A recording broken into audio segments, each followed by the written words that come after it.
मैं जो कोई डॉक्टर नहीं, कोई वैद्य नहीं।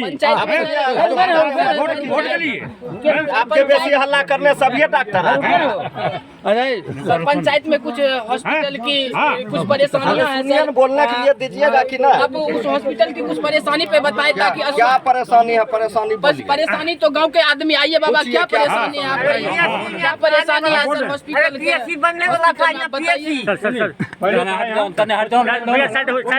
बनने वाला था, यहाँ काहे नहीं बन रहा है?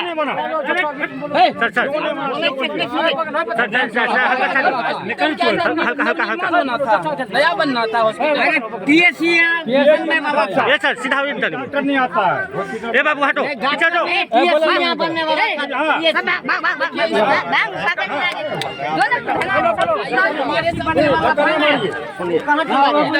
आप हमारी बात सुनिए। अब हो गया पीएससी आपने बनने की बात कही। आपका खगड़िया प्रखंड है। खगड़िया प्रखंड में 8 पंचायत अलौली विधानसभा में। खगड़िया प्रखंड 8 पंचायत अलौली विधानसभा में। सुनिए ना, खगड़िया विधानसभा अलौली विधानसभा में 8 पंचायत आपका खगड़िया प्रखंड के है। खगड़िया प्रखंड के 8 पंचायत में 2 जगह बात चल रही थी पीएससी बनने की, एक बेला और एक रानी सकरपुर। हाँ, आप हमारी बात सुनिए, बोलने दीजिए। एक बेला और एक रानी सकरपुर, ठीक ना?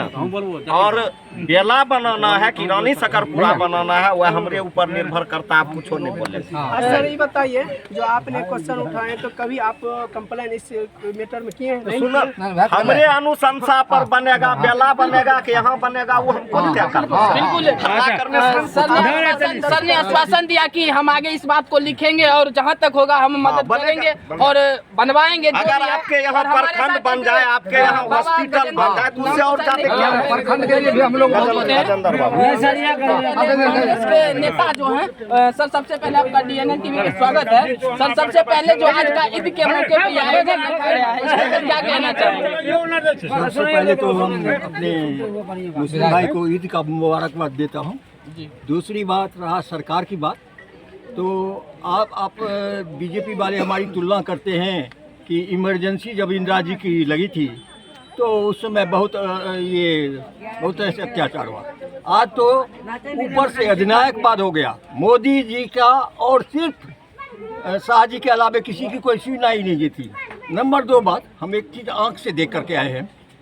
आप ये बताइए, जो राष्ट्रीय धरोहर है किसी का अपना है क्या? नहीं है। तो मथुरा में जाकर के देखिए, कंस के किला पर आरएसएस का कब्जा है और उस पर लिखा है राष्ट्रीय स्वयंसेवक संघ मथुरा। क्या वो राष्ट्रीय धरोहर इन लोगों का अपना हो गया इस तरह से? और दूसरी बात, आज हमारे लीडरों को या जो भी विरोधी है उसको फंसाया जा रहा है, किसी न किसी कारण से फंसाया जा रहा है। और उनके यहाँ यदि हम आज मिल जाए, हम 100 चूहे खा लिए हैं तो उनके यहाँ जाकर के हमारा हाथ हो जाएगा, यानी हम स्वस्थ हो जाएंगे। तो ये तो बदले की भावना से प्रधानमंत्री श्री मोदी, आप स्पीच उनका सुनिए, जब से वो सिंहासन पर बैठेंगे, प्रचारक हैं बीजेपी के, नहीं कि कभी वो ये कहते हैं कि हम हिंदुस्तान के प्राइम मिनिस्टर हैं। उस दिन से जीतने के बाद से लेकर के लास्ट इलेक्शन तक उनका सिर्फ प्रचार चलता है, चाहे वो कांग्रेस के विरोध में हो या अन्य पार्टियों को विरोध। हमारे जितने भी विरोधी पार्टी के लीडर हैं सबको कहीं न कहीं फंसाया जा रहा है। ये कहाँ का लोकतंत्र है? संविधान को ही बदल रहे हैं। कहाँ तक ईडी, हमारे राहुल जी को फंसाया गया। ईडी और सोनिया जी दोनों जब उससे नहीं फंसे तो एक झूठ मूठ 2019 के केस में उसको उसका करके कि मोदी चोर है। मोदी 1 2 3 4 कह सकते हैं। समूचा देश किसके हाथों बिक रहा है? अभी पूंजीपति के पास। और हम आज कह रहे हैं इन युवकों से कि 1942 में हमारी बाप दादा ने लड़ा था। अब 2042 जब आएगा तो आपको उस टाइम ईस्ट इंडिया कंपनी से लड़े थे, अब इंडिया कंपनी से आपको लड़ना पड़ेगा। यही हाल रही हिंदुस्तान की। तब प्रजातंत्र का गर्त मिल गया। लोग विधायक जी, लास्ट मेरा एक और सवाल आपसे होगा। जिस तरीका से सर देश में प्राइवेटाइजेशन का खेल खेला जा रहा है, जिस तरीका से प्राइवेटाइजेशन का खेल खेला जा रहा है सर, इस पे सर आप लोग इसको कैसे देखते हैं? और थोड़ा जमीनी स्तर से बताइए, ताकि हमारा काहे चैनल जो है लोकल चैनल है और देखा जाता है लोकल पे, ताकि जनता समझ सके जिस प्रकार से प्राइवेटाइजेशन का खेल चल रहा है। देश में जिस प्रकार प्राइवेट हो रहा है, इसमें साफ सीधा है कि देश को संविधान को ख़त्म कर देना है। अब आप जानिए कि संविधान के तहत लोगों को आरक्षण मिला, चाहे अनुसूचित जाति के लोग हो, अनुसूचित जनजाति के लोग हो, पिछड़ा जाति के लोग हो, अत्यंत पिछड़ा जाति के लोग हो, और भी जो आरक्षणधारी लोग हैं, तमाम लोगों को आरक्षण मिला संविधान के आधार पर। और ये लोग संविधान ख़त्म करने के लिए हर चीज़ को प्राइवेट सेक्टर में बांट दिए हैं। वहाँ आरक्षण का कोई प्रावधान नहीं है। जो हम लोगों का हक हिस्सा था अत्यंत पिछड़ा वर्ग के लोग के, पिछड़ा वर्ग के लोग के और दलित वर्ग के लोग के, अनुसूचित जाति जनजाति वर्ग के लोग के, उस चीज़ को ये अपने हिसाब से ख़त्म कर दिया है। और इनका प्राइवेट करना इनका उद्देश्य नहीं था, इनका मुख्य उद्देश्य था कि आरक्षण ख़त्म कर दो, संविधान ख़त्म कर दो, गरीब का बाल बच्चा जो पढ़ता है, दलित पिछड़ा अत्यंत पिछड़ा का बच्चा वह नहीं पढ़ पावे, वह नौकरी में नहीं जाए, वह उसको ज्ञान नहीं हो और वह जो है शांत भक्त बने रहे। यही उनका मेन काम है और इस काम को तमाम लोग समझ रहे हैं।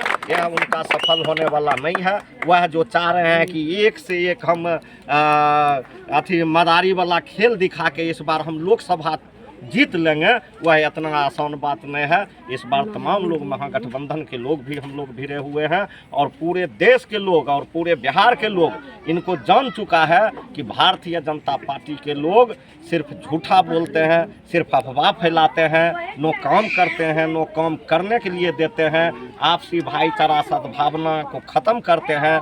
इसलिए भारतीय जनता पार्टी का यह चरित्र रहा है उनके लोगों का कि प्राइवेट सेक्टर ला के आरक्षण को खत्म कर दो। और बहुत धन्यवाद विधायक जी, आपने अपना बहुमूल्य समय दिया और प्राइवेटाइजेशन पर खुलकर विधायक जी ने बोले कि ये इनका बिल्कुल मंशा है कि संविधान को खत्म कर दे और गरीब शोषित वंचित का आरक्षण खत्म कर दिया जाए। तो तब तक के लिए मैं मुकेश कुमार झा आपसे विदा लेता हूँ। जय हिंद, जय भारत।